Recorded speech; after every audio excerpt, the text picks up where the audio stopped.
வணக்கம். நம்ம கிட்ட இருக்கிற இந்த குறிப்புகளை வச்சு இன்னைக்கு நாம திரைக்கதை எழுதுற கலைய பத்தி கொஞ்சம் ஆழமா பேசலாம். ஆமாம். முக்கியமா இந்த திரைப்பட வகைகள், அதோட அமைப்பு, அப்புறம் ஒரு கதைக்கு நாயகன் எவ்வளவு முக்கியங்கிறத பத்தி. ஆமாம். இதுல நிறைய சுவாரஸ்யமான விஷயங்கள் இருக்கு. எப்படின்னு பாத்தீங்கன்னா, நிறைய ஹாலிவுட் படங்கள் கிட்டத்தட்ட ஒரே மாதிரி கதை அமைப்புல இருக்கிறதும். ஆமா ஆமா. அப்புறம் ஒரு கதையோட மைய கருவுக்கு உயிர் கொடுக்க சரியான ஹீரோவை தேர்ந்தெடுக்கிறது ஏன் அவ்வளோ முக்கியங்கிறதும் இதுல வருது. சரி, முதல்ல இந்த ஒரே மாதிரி இருக்க படங்களை பத்தி பேசுவோம். குறிப்புகள்ல சொல்ற மாதிரி பாயிண்ட் பிரேக், அப்புறம் ஃபாஸ்ட் அண்ட் ஃபியூரியஸ். ஆமாம். ஒன்னு சர்ஃபிங், இன்னொன்னு கார் ரேஸ். ஆனா கதைகளும் ஒண்ணுதான்னு சொல்றாங்க. அதே மாதிரி இந்த மேட்ரிக்ஸ், அப்புறம் மான்ஸ்டர் சிங்க், இதுக்குள்ளேயும் ஒற்றுமை இருக்குன்னு சொல்றாங்களே, இது எப்படிங்க? இது ஒரு டெக்னிக்கா? இத திருட்டுன்னு சொல்றதை விட நல்ல ஒர்க் அவுட் ஆகுற சில கதை ஃபார்முலாக்கள் இருக்கு. அதோட பயன்பாடுன்னு சொல்லலாம். ஓ, ஃபார்முலாவா? ஆமா. பாக்குறவங்களோட அடிப்படை உணர்வுகள், அவங்களோட எதிர்பார்ப்புகள் இதெல்லாம் சரியா பூர்த்தி செய்யறதால இந்த மாதிரி கட்டமைப்புகள் திரும்ப திரும்ப வேலை செய்யுது. சரி சரி. இந்த குறிப்புகள் சொல்ற மாதிரி இது கதை சொல்லோட அடிப்படை விதிகள்னே வச்சுக்கலாம். புரியுது. இப்போ மேட்ரிக்ஸ் இல்ல மான்ஸ்டர் சிங்க் ரெண்டுலயுமே ஒரு சாதாரண ஆள் ஒரு மறைக்கப்பட்ட உலகத்தையோ உண்மையோ கண்டுபிடிக்கிறான். ஆமா. அப்புறம் அதுல தனக்கு ஒரு பெரிய பங்கு இருக்குன்னு உணர்றான். இந்த மாதிரி கரு உலக அளவுல எல்லாருக்கும் பிடிக்கும். Okay okay. அப்போ இந்த கதை வகைகள், அதாவது ஜான்ரர்கள் பத்தி கொஞ்சம் பேசுவோமா? குறிப்புகள்ல 10 வகைன்னு சொல்றாங்களே. ஆமாம்.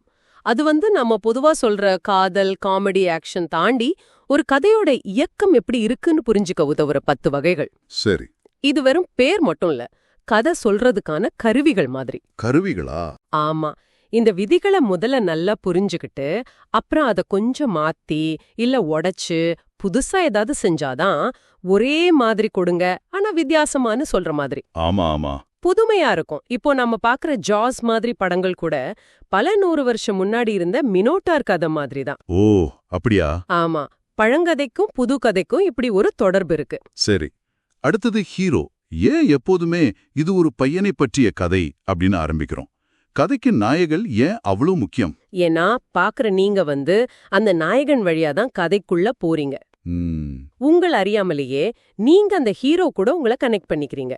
ஒரு நல்ல கதை சுருக்கம், அதாவது லாக் லைன்ல ஹீரோவை பத்தி சொல்ற 1-2 வார்த்தைகள். ஆமா. உதாரணத்துக்கு தைரியமான டீச்சர் இல்ல பயந்த பேங்க் ஆபீசர்னு சொன்னா போதும். அந்த ஹீரோவோட குணம் என்ன, அவன் என்ன பிரச்சனைய சந்திக்க போறான்னு நமக்கு டக்குன்னு புரிஞ்சிடும். இது கரெக்ட். அப்போ சரியான ஹீரோவை எப்படி தேர்ந்தெடுக்கிறது? கதையோட கருவுக்கு வாட் இஸ் இட் ஏத்த மாதிரி ஒரு ஹீரோவை எப்படி முடிவு பண்றது? போக்கர் நைட் 3rd கிரேட் உதாரணங்கள் இருக்கே. ஆமா. இதுல முக்கியமா பார்க்க வேண்டியது கதையோட சூழ்நிலைக்கும் அதோட மைய கருத்துக்கும் நல்ல முரண்பாடு இருக்கிற மாதிரி ஒரு பாத்திரத்தை தேர்ந்தெடுக்கணும். முரண்பாடா? ஆமா. அப்புறம் அந்த பாத்திரம் உணர்வு ரீதியா ஒரு பெரிய பயணம் செய்ய வேண்டியதா இருக்கணும். இப்போ உதாரணத்துக்கு அந்த 3rd கிரேட் கதை சொல்லுங்க. அதுல வயசுக்கு வந்த ஆனா மனசுல இன்னும் பக்குவம் இல்லாத ஒரு பிசினஸ்மேனை திரும்ப 3வது கிளாஸுக்கு அனுப்புறது. அது பயங்கரமான நகைச்சுவைக்கும் அவன் கத்துக்க வேண்டிய பாடத்துக்கும் நிறைய இடம் கொடுக்குது இல்லையா? ஆமா ஆமா, கரெக்ட். அந்த ஹீரோ கதையோட கருவுக்கு முழுசா சேவை செய்யணும். 4 கிறிஸ்மஸஸ், ரைட் அலாங், தி ரிட்ரீட் மாதிரி படங்களை வச்சு இத கொஞ்சம் சொல்லுங்களேன். கண்டிப்பா. இப்போ ரைட் அலாங் படத்தையே எடுத்துக்கலாம். அதுல வர்ற ஹீரோ ஒரு பயந்த டீச்சர். ஆமா. அவருக்கு பதிலா ரொம்ப தைரியமான ஒரு முன்னாள் ராணுவ வீரரை வச்சா என்ன ஆகும்? கதை மொத்தமா மாறிடும். அதேதான். காமெடியும் போயிடும், அந்த த்ரில்லும் வேற மாதிரி ஆயிடும். அதனால 3 விஷயம் முக்கியம். சரி. 1, அதிகபட்ச முரண்பாடு இருக்கணும். சரி. 2வது, அந்த ஹீரோ ஒரு நீண்ட உணர்வு பயணத்தை மேற்கொள்ளணும்.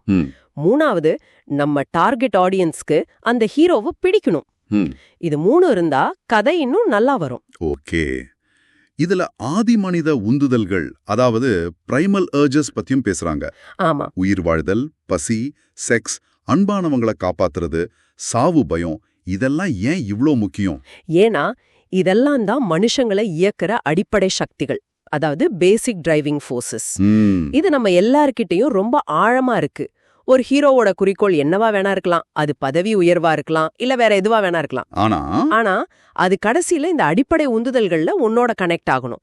அப்போதான் பாக்குறவங்களுக்கு அது ரொம்ப ஆழமா புரியும், கனெக்ட் ஆகும். உதாரணத்துக்கு, காதலியே கல்யாணம் பண்ண போராடுறது, இல்ல குடும்பத்தை காப்பாத்த போராடுறது, ரைட் அலாங்ல காதலுக்காக போராடுறான், தி ரிட்ரீட்ல உயிர் பிழைக்க பாக்குறாங்க. ஆமா. இந்த அடிப்படை தேவைகளை நீங்க எடுத்துட்டீங்கன்னா கதையோட அந்த பிடிப்பே போயிடும், வலு குறைஞ்சிடும். சரி சரி, புரியுது. கடைசியா இந்த நடிகர் தேர்வு, அதாவது கேஸ்டிங் பத்தி ஒரு எச்சரிக்கை இருக்கு. ஒரு குறிப்பிட்ட ஆக்டரை மனசுல வச்சு எழுதாதீங்கன்னு சொல்றாங்க. சிக்கன் ஹாக் டவுன் ஒரு உதாரணம் கூட இருக்கு. ஆமா, அது ஒரு முக்கியமான விஷயம் பாருங்க. ஏன்னா ஒரு குறிப்பிட்ட நடிகருக்காகவே ஒரு கதையை எழுதிட்டா அப்புறம் அந்த கதை அந்த நடிகரை மட்டுமே சார்ந்து நின்னுடும். ஒருவேளை அவர் நடிக்க முடியாம போச்சுன்னா கதை அவ்வளவுதான். ஆமா, அந்த கதைக்கே அர்த்தம் இல்லாம போயிடும். அதுக்கு பதிலா நல்ல திறமையான எந்த நடிகர் வேணும்னாலும் நடிக்கிற மாதிரி வலுவான பாத்திரங்களை உருவாக்கணும். அதுதான் புத்திசாலித்தனம். சரிதான். யாரு எந்த ரோல்ல நடிக்க விரும்புவாங்கன்னு நமக்கு தெரியாது இல்லையா? கரெக்ட். அப்போ இந்த குறிப்புகள்ல இருந்து நம்ம கத்துக்கிறது என்னன்னா, ஒரு கதை ஜெயிக்கணும்னா அதுக்கு ஒரு நல்ல அடிப்படை கட்டமைப்பு வேணும். ஆமா. பாக்குறவங்கள உள்ள இழுக்கிற மாதிரி ஒரு பவர்ஃபுல்லான ஹீரோ வேணும். அப்புறம் அந்த ஹீரோவை இயக்குறதுக்கு இந்த மாதிரி ஆழமான அடிப்படை மனித உந்துதல்கள் இருக்கணும். இது முக்கியம். மிகச்சரியா சொன்னீங்க. சரி, இப்போ நீங்க யோசிச்சு பாருங்க. நீங்க கடைசியா பார்த்த இல்ல படிச்ச ஒரு கதையை எடுத்துக்குங்க. அதுல அந்த ஹீரோவோட எந்த அடிப்படை உந்துதல் உங்களை ரொம்ப கவர்ந்துச்சு? அந்த கதையோட மைய கருவுக்கு அந்த ஹீரோ எவ்வளவு கரெக்டா இருந்தாரு? ஆமா. வெறும் பொழுதுபோக்குக்கு அந்த பக்கம் போய் இந்த விஷயங்கள் எல்லாம் சேர்ந்து எப்படி ஒரு கதையை உங்களால மறக்க முடியாத அனுபவமா மாத்துதுன்னு கொஞ்சம் யோசிச்சு பாருங்க.